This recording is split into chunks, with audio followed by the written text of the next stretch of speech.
خلیفہ منصور کے متعلق اسماعیل بن محمد سے منقول ہے کہ ابن حرمہ شاعر نے ابو جعفر منصور کو ایک قصیدہ سنایا۔ منصور نے کہا اپنی حاجت مانگو۔ اس نے کہا آپ اپنے مدینہ کے عامل کو یہ لکھ دیجئے کہ جب وہ مجھے نشے میں پائے تو مجھ پر حد جاری نہ کرے۔ تو منصور نے کہا یہ تو ایک حد ہے جو اللہ کا بنایا ہوا قانون ہے، اس کو باطل کرنے کی کوئی صورت نہیں۔ ابن حرمہ نے کہا کہ میری حاجت اس کے سوا اور کوئی نہیں۔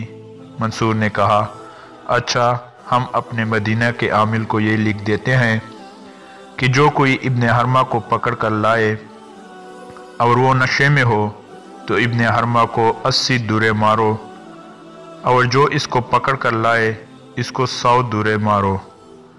راوی کہتے ہیں کہ شرطی یعنی پولیس والے ابن حرمہ کو جب وہ نشے میں ہوتا تھا دیکھتے ہوئے گزر جاتے تھے اور کہتے تھے کہ 80 کوڑوں کے بدلے 100 کوڑے کون خریدے۔ وہ گزر جاتے اور چھوڑ جاتے۔ اس طرح کا ایک اور قصہ خلیفہ منصور کے متعلق منقول ہے کہ منصور اپنے شہر کے ایک قبہ میں بیٹھے تھے۔ وہاں سے انہوں نے ایک شخص کو دیکھا جو نہایت غمگین پریشان محسوس ہوا، جو سڑک پر گھومتا پھر رہا تھا۔ تو خادم کو حکم دیا کہ اس کو لے کر آئے۔ جب وہ حاضر ہوا تو اس سے حال دریافت کیا۔ اس نے بیان کیا کہ میں نے تجارت کے لیے سفر کیا اور مالی فائدہ حاصل کیا اور مال لے کر گھر پہنچا اور اپنی بیوی کے سپرد کر دیا۔ اب اس کی بیوی نے یہ بیان کیا کہ گھر میں سے سب مال چوری ہو گیا اور گھر میں نہ کوئی نقب کی اور نہ چھت اکڑنے کی کوئی نشان۔ منصور نے اس سے پوچھا کہ اس عورت سے نکاح کیے ہوئے کتنا عرصہ گزرا؟ اس نے کہا 1 سال۔ پھر پوچھا کہ کیا وہ کنواری تھی؟ اس نے کہا نہیں۔ پھر دریافت کیا کہ کیا دوسرے شوہر سے اس سے کوئی اولاد ہے؟ اس نے کہا نہیں۔ پھر پوچھا کہ وہ جوان ہے یا سن رسیدہ؟ اس نے کہا نو عمر ہے۔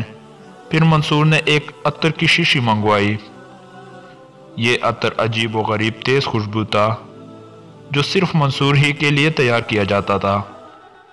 یہ شیشی اس کو دے کر فرمایا کہ اس سے استعمال کرو، اس کے اثر سے تمہارا غم جاتا رہے گا۔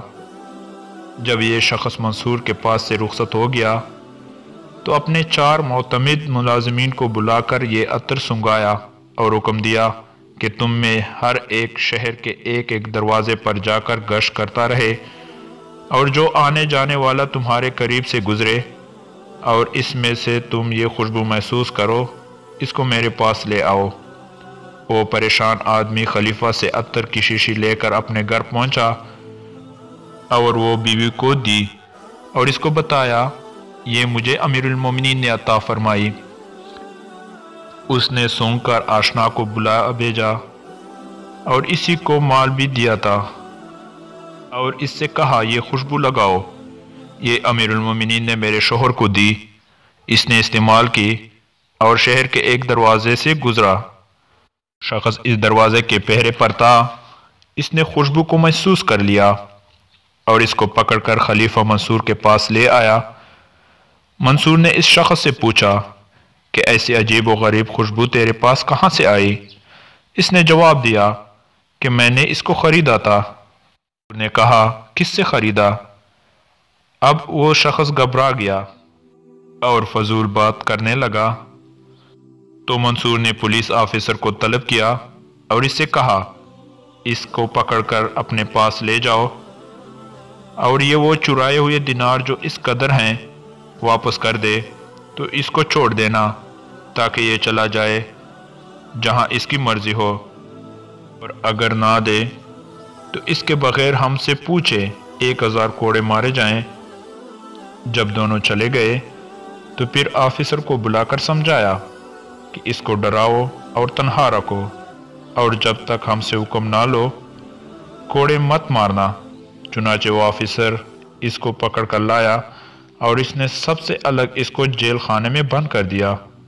تو اس نے دینار واپس کرنے کا اقرار کر لیا اور مال حاضر کر دیا۔ تو منصور کو اس کی اطلاع دی تو اس نے مالک کو طلب کیا اور اس سے کہا کہ بولو، اگر ہم وہ سب دینار تم کو دے دیں تو تم اپنی بیوی کے بارے میں ہم کو اختیار دے دو گے؟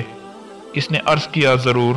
منصور نے کہا اچھا، یہ اپنے دینار سنبھال لو اور میں تمہاری بیوی کو طلاق دیتا ہوں، اس کو اطلاع دے دو۔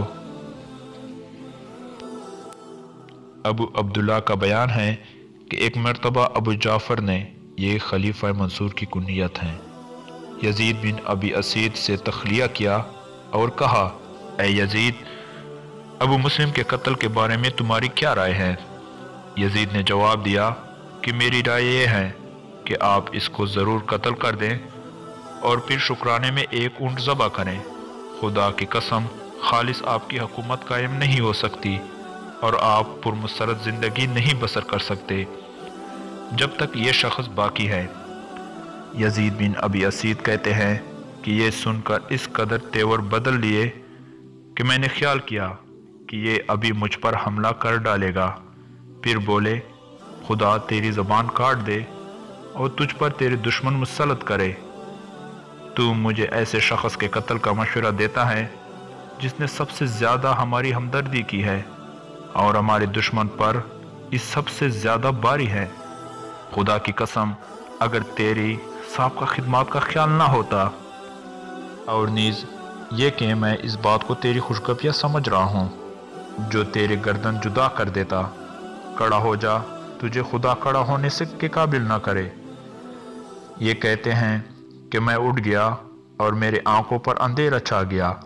اس وقت میری تمنا تھی کہ زمین پھٹ جائے اور میں اس میں سما جاؤں۔ پھر جب منصور ابو مسلم کے قتل سے فارغ ہو چکے تھے، اس وقت مجھ سے کہا کہ اے یزید، تم کو وہ دن یاد ہے کہ میں نے تم سے مشورہ کیا تھا؟ میں نے کہا ہاں۔ تو کہنے لگے کہ واللہ وہ تمہارے رائے صاحب رائے تھی جس کے صحیح ہونے میں مجھے بالکل شک نہیں تھا، لیکن مجھے ڈر ہوا کہ اگر تم نے یہ راز افشا کر دیا تو میرے سب تدابیریں رائے گاہ جائیں گی، اس لیے میں نے تمہارے ساتھ وہ انداز اختیار کیا تھا۔ ابو مسلم خراسانی ایک بہت صفاک شخص تھے جس نے حجاج بن یوسف کی طرح ہزاروں انسانوں کا خون کیا تھا۔ خلافت عباسیہ کی بنیاد مضبوط کرنے میں اس کا بڑا دخل تھا، لیکن اس کی اپنی بڑی مضبوط جماعت تھی اور اس کے فکر میں لگا رہتا تھا کہ حتیٰ اس کے قتل میں کامیاب ہو گیا اور اس کے جماعت کو دولت برسا کر متی کر لیا۔